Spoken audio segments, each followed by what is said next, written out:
Voy a conversar un poco nuestra experiencia y un poco la referencia bibliográfica que en realidad en los últimos años no ha cambiado mucho. Dos centros donde estoy, uno público y uno privado. Bueno, obviamente siempre agradecer, así como en la anterior charla tuve intereses de conflicto, en esta tengo agradecimiento porque hago parte de un equipo y realmente lo que está publicado realmente está sesgado también. Entonces, nosotros tenemos mucha referencia a los grandes centros cardiovasculares, pero yo creo que también es invitación de hacer nuestra propia experiencia que nos cuesta mucho por la actividad asistencial que tenemos. Bueno, desde el punto de vista de hipoplasia ventrículo izquierdo, lo que han hablado, hay diferentes intervenciones. Desde la parte fetal no voy a comentar mucho, obviamente yo sé que hay una experiencia bien importante que Guillermo y Rafael están empezando. Desde el punto de vista global, yo sé que ya esto llover sobre mojado, pero para nosotros a veces los intervencionistas es bien importante volver a mencionar esto, sobre todo que a veces abordamos los pacientes solamente como una hipoplasia ventrículo izquierdo, pero hay otros pacientes que también tienen un espectro de ventrículo izquierdo que a veces se meten en una bolsa y no lo son. Desde el punto de vista de introducción, un poco para que también hay gente general, por ahí veo algunos residentes de cardiología pediátrica, esto es un espectro bastante grande, entonces también es difícil enfatizar, como dijo Raúl, decir que todo el ventrículo único inicial era atrial tricuspidia, es difícil ahora decir que todo el ventrículo único son hipoblasia ventrículo izquierdo, el espectro es bastante grande. Y justamente eso te va a marcar un pronóstico a mediano y a corto, mediano y largo plazo. A veces a nosotros los hemodinamistas se nos olvida ver de dónde partió el paciente, cómo era realmente la fisiología, cómo era realmente la función. Esto es básicamente algo súper práctico porque en realidad va a condicionar cómo va a ser la evolución inmediata y tardía. A veces pensamos que justamente con las intervenciones que nosotros hacemos el paciente va a mejorar, pero realmente se nos olvida cuáles son las características anatómicas, hemodinámicas del paciente cuando partió. En ese orden de ideas, obviamente, un programa de Norwood como tal, o un programa que aborde población ventrículo izquierdo, tiene un costo en el sentido personal, un costo de UCI. Aquí lo que han visto, obviamente, Gallego estuvo un tiempo también trabajando con población ventrículo izquierdo, es un espectro de muchas intervenciones, no solamente de la parte endovascular, sino obviamente de la parte cardioquirúrgica. En ese momento, bajo esa consideración es bien importante mencionar que todos tenemos que tener criterios locales. Nosotros hicimos esa misma experiencia y la experiencia está dada básicamente bajo los fracasos. Eso es difícil decirlo en las publicaciones, pero ya realmente a modo horizontal hay que decir que básicamente uno hace la experiencia, hace los protocolos con base en justamente en sus fracasos. Y básicamente es cómo abordar este tipo de pacientes. Uno obviamente prefiere los pacientes perfectos, que casi nunca los tiene, pero obviamente tiene que ser muy enfático en este tipo de protocolos. Si no, va a tener resultados malos en este tipo de cardiopatía que realmente ya es muy compleja. A veces se ve todo muy clarito, a veces muestran el turismo realmente muy claro. Tuve una foto de Santiago de Chile en invierno, se ve todo bonito, pero cuando uno empieza a revisar realmente cuál es el pronóstico de estos pacientes con intervención corta, con intervención a largo plazo, en realidad se empieza a borrar un poco la cosa. Desde el punto de vista del síndrome de corazón izquierdo hispoplásico, hay muchos tipos de intervenciones. El hospital donde yo estoy, en un hospital donde estoy, es mucho más quirúrgico, en el otro es mucho más intervencional y apunta más hacia lo híbrido. También en algunas partes en Europa tienden incluso a trasplantar a estos pacientes inmediatamente. En ese contexto ya se va nublando un poco todo el panorama.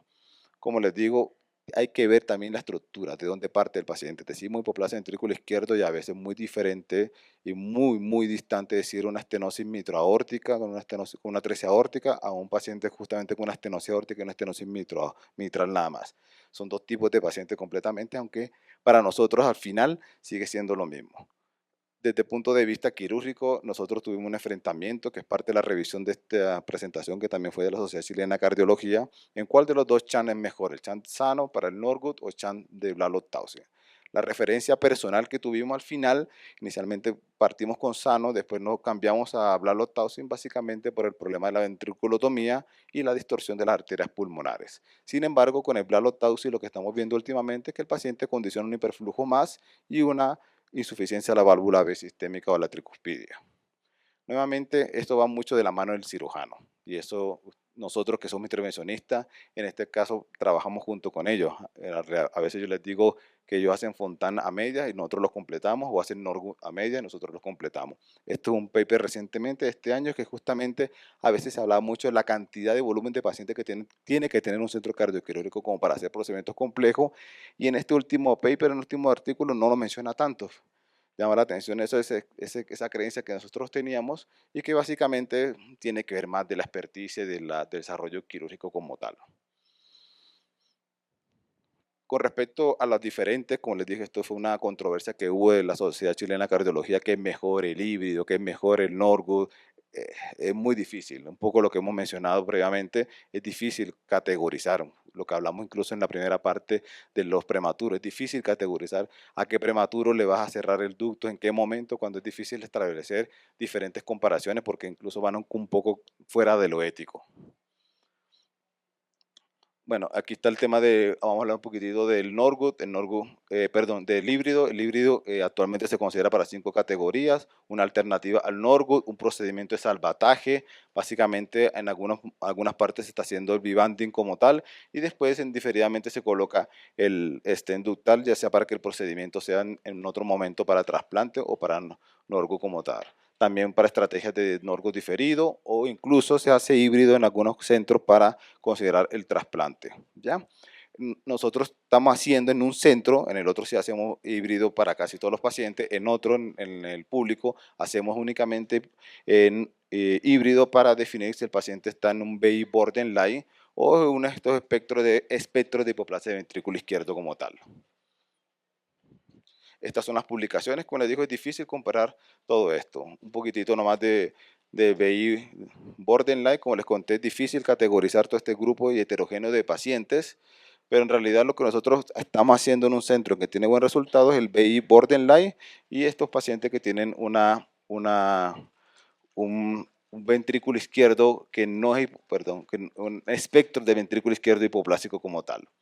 Dentro de las clasificaciones, nuevamente por allá hay algunos residentes de cardiología pediátrica, es bien importante la clasificación, es bien importante que el grupo ecocardiografista esté bien determinado. A veces los cardiólogos y hemodinamistas queremos hacer este tipo de score, pero siempre nos sesgamos un poquito. Entonces, la recomendación que estamos haciendo nosotros, que hay un grupo de ecocardiografistas con 2 o 3 ecocardiografistas que se dedican únicamente a evaluar estos tipos de pacientes y siempre en pares. ¿Ya? Bueno, estas son clasificaciones que ustedes las conocen y un poco lo que les quería mostrar que este tipo de abordaje de híbrido como tal es básicamente para definir en el caso de un centro donde estoy, para definir básicamente en qué momento el paciente se va a ir a cirugía correctora. Esto es un paciente con una doble salida de ventrículo izquierdo, en donde tiene una fisiología de atresia aórtica y básicamente se le hizo un abordaje híbrido, pero a diferencia del híbrido convencional, se le colocó un stent retrógrado para asegurar el flujo coronario, el flujo de la cabeza, además del stent ductal, junto con el Vivandin de las arterias pulmonares de los cirujanos. Este es el pre y este es el post junto con el stent en la coartación aórtica. El paciente a los 6 o 7 meses se puede hacer su cirugía biventricular. Ya hablando de Norwood como tal, vamos a mostrar algunos casos que, insisto, los que están aquí, que manejan esto, también tienen este tipo de experiencia.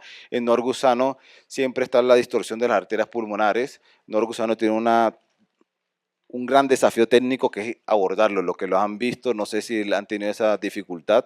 Además que últimamente los cirujanos cambiaron también la técnica del sano. Antes colocaban el sano en un sentido un poco más casi cerca de la pared del ventrículo derecho y en los últimos 5 o 10 años algunos cirujanos cambiaron y lo que hacen es sumergirlo. Únicamente hacen la jareta y dejan el tubo. Entonces el tubo queda continuamente como navegando dentro del ventrículo derecho. Entonces el abordaje desde la vena femoral a veces es más difícil. Por eso a veces preferimos abordarlos desde las yugulares.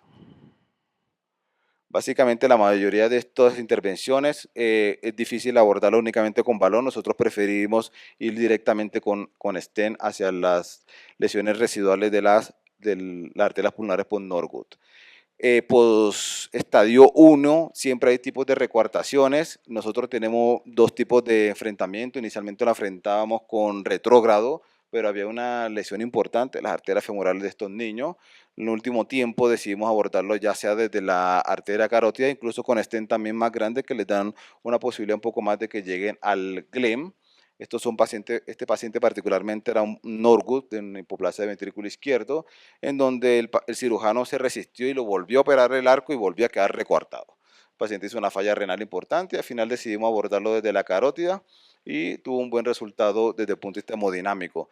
Esto es otro punto. Estos pacientes a veces no te generan grandes gradientes a nivel de las presiones, sino que te generan simplemente una disfunción ventricular. Es un marcador de que realmente el paciente tiene una lesión sistémica importante o justamente el chant de Blalottaussig, como en este caso, se vuelve hiperfuncionante. Es un signo indirecto de que justamente hay una obstrucción a nivel de esto. Los últimos casos lo estábamos haciendo con axila a través de un introductor 5 fren con stent renales. Como estos pacientes igual van a ir al estadio Glenn, ahí el cirujano lo retiraba. Estos son otros tipos de casos donde además de la lesión de la arteria pulmonar izquierda, que ustedes saben que es por un mecanismo de compresión de la neoaorta, también tiene una lesión justamente por el tema de la jareta. Entonces es importante mencionar el antecedente quirúrgico del cirujano, qué pasó en cirugía. A veces no te lo quieren decir, pero igual hay que conversarlo. Las recortaciones aórticas, como ya les comenté, incluso según dependiendo de lo que los centros quieren mostrar. Hay centros que no publican nada, pero los centros que se atreven a publicar y que muestran lo que quieren mostrar también es importante de un 10 hasta un 40%. ¿Ya? ¿Con qué se aborta? Dependiendo de la característica de la lesión, si tiene un mecanismo de compresión, sea balón o ya requerirá el stem. El interestadio, usted lo conoce, gran parte de estos pacientes en interestadio requieren muchas intervenciones, muchos pacientes que antes de llegar a Glenn como tal requieren algún tipo de intervención, sobre todo en las arterias pulmonares o justamente en el arco. Este paciente es un paciente en el interestadio y justamente en este caso este paciente por el mecanismo que tenía, que es un mecanismo un poco más de recuartación, no tiene tanta lesión como estar extrínseca y el paciente ya estaba en una fase inmediata, no estaba en el postoperatorio inmediato, se trató de abordar con balón con una buena resolución. El conducto sano también interestadio se presenta bajo la misma resolución. A veces no colocamos cuando el paciente más diferido esté, sino más balón. Este es un paciente ya en estadio más tardío también, en Glenn, y también tiene una coartación aórtica. Lo que destaca de este paciente es que es una coartación aórtica bien marcada, tiene como un sacabocado, por lo que ahí sí decidimos colocarle directamente stem. Hay pacientes de pacientes, este es un paciente que obviamente es muy característico que presenten este tipo de twist o lesiones en la arteria pulmonar izquierda. Cuando no la tienen, es más distal, es por la neoaorta ascendente. Este paciente se resolvió con un stent en la arteria pulmonar izquierda. Los pacientes que se someten a estadio 2 y a veces se fuerzan, eso hay que decirlo característicamente un poco lo que dijo Raúl también, a Glenn o a Fontan de riesgo alto, obviamente, y tienen que hacerse un takedown, esos pacientes son de muy alto riesgo. Incluso en el caso takedown Fontan que se regresa, el paciente tiene una mortalidad casi del 70 o 90%. Entonces, un paciente que se intentó un Glenn, no se logró, paciente hizo un síndrome de la cava superior, malo, grave, pare, se volvió a un shunt de Blalottaussig y el paciente igual se mantuvo bastante grave. El paciente estuvo grave en las primeras 24 horas, paro, se pasó a sala de hemodinamia, esta es la primera angiografía vía carotidia, porque conocíamos que tenía una lesión en la arteria pulmonar izquierda, no se estaba documentada la lesión del Blalottaussig, ahí ustedes pueden ver en las flechas amarillas cortas que tienen las lesiones del Blalottaussig y que realmente la arteria pulmonar izquierda está casi amputada. Este paciente, después de esa angiografía, pasó lo que tiene que pasar, entró en paro cardíaco, el anestesista corriendo, todo el mundo corría, estas son las manos del anestesiólogo, no es un carpograma, y ahí lo importante es que mientras el anestesiólogo y todos corrían, los que somos atrevidos, estamos con la guía tratando de justamente de permeabilizar el Blalock. Y todos dijeron, no, fue el bicarbonato que le puse, no, eso fue el masaje que le di, no, eso, no, en realidad hay una causa mecánica que justamente que uno empieza a mover todos estos trombos que están en este Blalock. Después de eso hicimos lo que nos gusta hacer, abrir.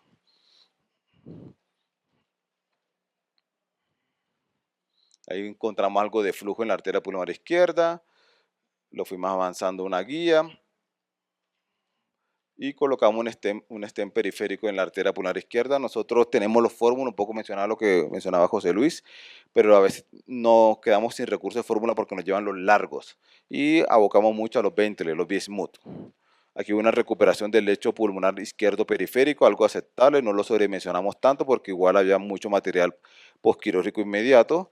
Y después de eso abordamos la lesión del blalo con un stent también coronario y así fue el resultado final, al menos para que el paciente saliera de esta situación crítica.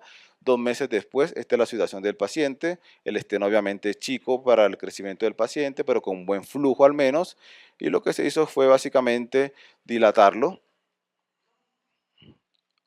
a un tamaño mucho más grande, con un resultado que uno puede considerar algo aceptable desde el punto de vista geográfico, pero el inconveniente que tiene, que es el costo hemodinámico de estos pacientes, igual es que quedan con presiones pulmonares altas, quedan con circulación pulmonar izquierda restrictiva, y entonces son pacientes que en realidad probablemente van a quedar en este estadio.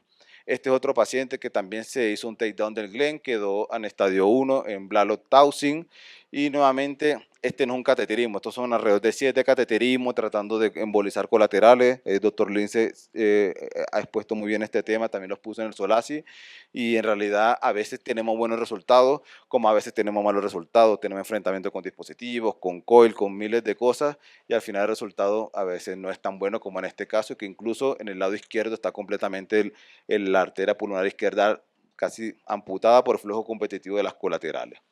Este paciente al final se decidió colocar un stent en el bralo, un medio paliativo para que quede en el estadio 1, y a pesar de todo este manejo sigue completamente amputado fisiológicamente el lado pulmonar izquierdo por flujo competitivo de las colaterales.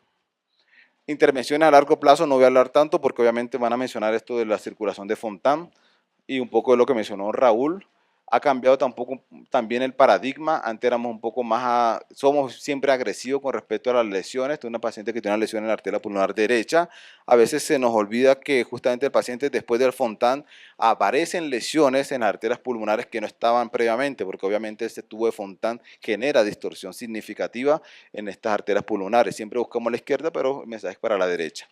Poco lo que le preguntaba a Raúl era esto. Nosotros antes nos encantaba cerrar todo lo que estaba abierto, y a veces justamente esto era una expresión de un sistema de Glenn insuficiente. Este paciente, por decirlo así, se estaba haciendo un procedimiento de rasca, que habló un poco Raúl, se estaba descomprimiendo, y nosotros a ver el paciente medio cianótico íbamos con el plaque completamente a cerrarlo, y con un buen resultado, al menos angiográfico. Después dilatamos las ramas pulmonares, pero eran pacientes que, como mencionó Raúl, no estamos visualizando lo que está pasando a nivel linfático como tal.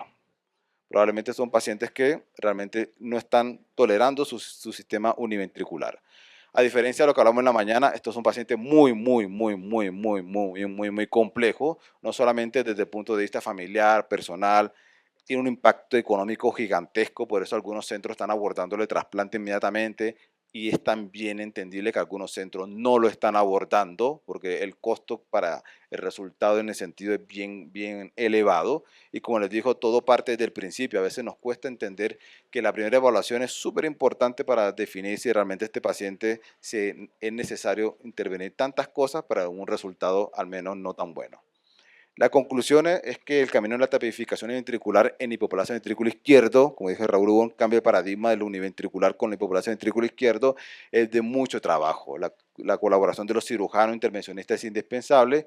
Hay mucho para debatir, hasta cuándo hacerlo, cuándo lo mandamos a trasplante en el primer estadio, no paramos, no hacemos más o nunca empezamos. Estos son espacios de debatir bien importantes, y también hay mucho espacio para mejorar. Justamente lo que está mostrando Raúl, con respecto a la hipoplasia ventrículo izquierdo, se abre todo un nuevo capítulo que son las intervenciones linfáticas.